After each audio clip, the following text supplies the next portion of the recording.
Welcome to Live It Up. I'm Donna Drake, and we are coming to you from the Grumman Gallery. It's pretty exciting. How are you, Steven? I'm doing really good. Really excited. Like the nice little turnout, so that's always a good thing. We have people come and that we are working. A lot of positivity all around. A lot of good positive vibes. Now, when you found out that you're going to be showing at this gallery, what were your first initial reactions? Initially, my thing was basically just kind of bring something more to Long Island because I'm used to always doing stuff in the city. So I kind of want to bring a little bit more abstractness to Long Island.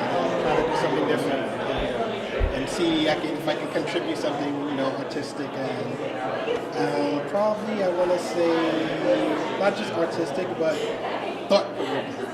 That's the way I'm looking for it. Now, how did you discover that you were gifted? At what age? At 6. Going to be 43, so I've been doing this for a very long time. But, again, growing up, I looked at like cartoon characters and Popeye and all the different things. But then, growing up in inner city, I grew up in East New York, so growing up in inner city was kind of hard to, relate to the characters because I was like, oh, they're not really like me. So then I started making up my own characters, and then it kind of took off from there.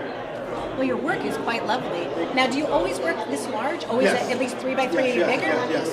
My thing is I really want to convey a really large message, and I also want to give the consumer something to very big to go home with. I kind of compare my artwork to if you ever been to say a South American or a Caribbean restaurant where you get just such a large quantity of stuff, but you don't pay that much for it. So it's kind of like that.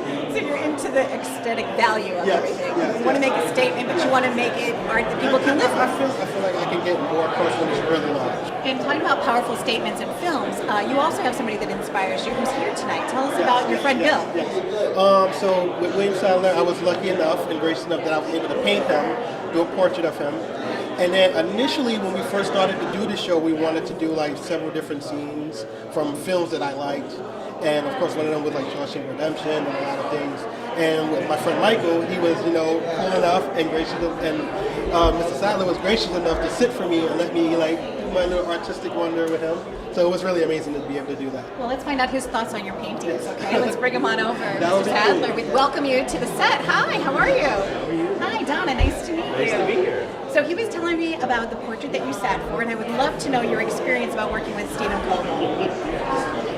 It was extraordinary. I've actually never sat for a painter before, and he worked away. It was odd because I was being interviewed as well at the same time, so I was thinking and talking and carrying. I wasn't sitting still at all. So I had to just keep the mental picture. So when he got done, it actually looked like someone moving around a lot. No, it was interesting though because I was so distracted by Larry's interview. Right, this conversation, this wide-ranging, on-camera interview about movies, about life, about art, and whatever, and so on. And then all of a sudden, out of nowhere, Steve was just, I got it. I'm done. And it was done. I'm done. Yeah, it was done. It was done. It was like in, Not too long. No time. Half hour, 25 minutes, half hour or something. So wonderful how you can take a vision and bring it into reality. Very much like acting, when you're doing a character, right? You have the vision first, I guess, in your mind of what you want that character to bring forward. Right. Exactly. I kind of like that as well because I feel like sometimes with painting, I always say in life you can't really control things the way that you may want to. But when it comes to my canvas, I can just pretty much do whatever I want to do, whether it be happy theme, sad theme, whatever. It's just I ultimately dictate the way that it's gonna go. So I think you also have a freedom in your work that is amazing.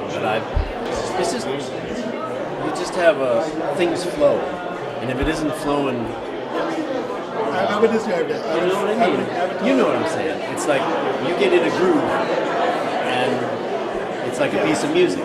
It's going, and it's going to go until it's done going. If you don't have that support team around you, how are you supposed to find your voice? You wander and stumble around until you fall into something. So I was very happy to be a part of it. And I'm so happy to be a part of it too. Stay tuned for more on Live It Up.